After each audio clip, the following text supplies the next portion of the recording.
Bonsoir à tous. Notre invité dans Plus d'actu ce soir a été un militant actif du collectif Mémoire coloniale. Il en était le coordinateur avant d'entrer en politique. Il est né au Togo, pas au Congo. Il est arrivé en Belgique en 2004. Il siège aujourd'hui au Parlement bruxellois et au Parlement de la Fédération Wallonie-Bruxelles pour le parti écolo. Et on va donc aborder avec lui la restitution et le transport d'une dent de Patrice Lumumba, qui est en route au moment où on se parle vers le Congo. Nous accueillons donc Calvin Soares. Bonjour Calvin Soares. Merci d'être avec nous. On va commencer avec la restitution de cette dent de Patrice Lumumba qui arrive donc dans les heures qui viennent en République démocratique du Congo. C'est un moment significatif? C'est un moment historique, je dirais, dans la mesure où un chef de gouvernement, un homme politique, un père de famille, comme l'a dit le Premier ministre, a été assassiné pour ses convictions. Sa mémoire et son corps ont été maltraités. Ce n'est pas digne d'une démocratie. Ce qui est en revanche digne d'une démocratie, c'est ce qui s'est passé hier. C'est-à-dire ce devoir de mémoire, cette reconnaissance et ces excuses réitérées à la famille.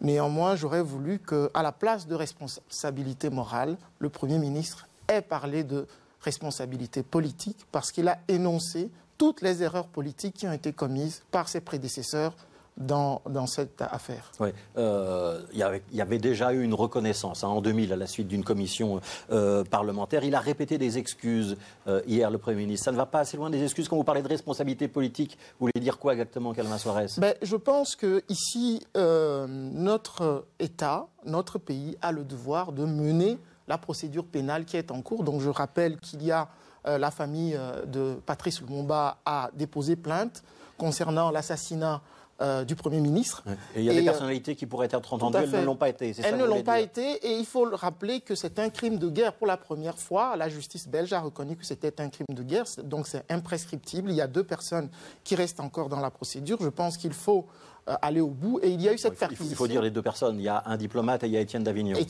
Tout à fait, Jacques de Brassine et Étienne d'Avignon. Et il faut rappeler que l'instruction, la juge d'instruction a fait une perquisition au Parlement fédéral pour avoir des documents, ce qui n'a pas été possible. Et le procureur fédéral l'a dit, il faudrait que cette affaire aille jusqu'au bout. Mais au-delà, il faut rappeler aussi que pourquoi est-ce que c'était important de réitérer des excuses, mais aussi de faire cette cérémonie qui était à la hauteur de l'homme d'État qui était Lumumba. C'est parce que lorsque on a découvert donc en 2000 que ce gendarme belge ces 2 gendarmes belges qui ont découpé le corps, il y en a un, le commissaire Soute, Gérard Souteux, qui a gardé les dents. La commission d'enquête qui a établi la responsabilité de la Belgique dans l'assassinat avait un pouvoir de perquisition. Donc, M. Souteux a été convoqué, il a dit qu'il a jeté les dents dans la mer du Nord, or il les avait, et la commission n'a pas fait son travail d'aller perquisitionner et de retrouver. On aurait pu rapatrier ces restes depuis très longtemps. Donc on a perdu un petit peu de temps. Beaucoup de temps. Ouais. Je voudrais vous interroger sur la personnalité de Patrice Lumumba. Vous êtes togolais, je l'ai rappelé. Hein. C'est important de préciser. Vous n'êtes pas congolais d'origine. Et pourtant, pour vous, Patrice Lumumba, c'est un de vos menteurs politiques? C'est mon modèle politique, c'est mon premier maître à penser. Ouais. Dans la mesure où... je pense que le déclic a été fait il y a 19 ans. J'étais étudiant à Lomé, puisque je suis arrivé en 2004. Donc Lomé, c'est la capitale du Togo. La capitale du Togo. Et je tombe sur le film de Raoul Peck, Lumumba. Et il faut rappeler que Lumumba en Afrique, et particulièrement en Afrique de l'Ouest, est un véritable mythe. Et donc, il est enseigné à l'école. Et quand je tombe sur ce film, il y a un déclic politique. Disons que ma conscientisation politique se renforce. Et c'est un modèle pour moi parce qu'il était incorruptible. C'est quelqu'un qui voulait le bonheur de son peuple, mais aussi qui était universaliste et qui prônait les valeurs des droits humains. Et il disait, je me suis inspiré de toutes les révolutions, de la Révolution française, de la Révolution américaine. Et le mot le plus important prononcé dans ces révolutions, c'est le mot liberté.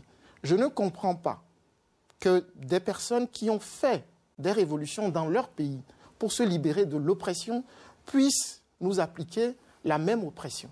Et là, on a vu que c'était un homme très important qui est intellectuellement assis et qui était intègre et digne. Voilà. Et donc ce que vous venez d'énoncer, c'est évidemment une critique de la colonisation, le retour de cette relique, on dirait presque, hein, même si c'est pour un saint qu'on parle de relique, au Congo. Ça va permettre de conscientiser les jeunes Congolais Je pense que c'est très important. L'année dernière, depuis que j'ai été à la tête de Mémoire coloniale, nous avons envoyé une lettre ouverte en 2015 au gouvernement de la République démocratique du Congo afin qu'il puisse demander à l'État belge le rapatriement des restes, mais aussi le rapatriement du discours volé.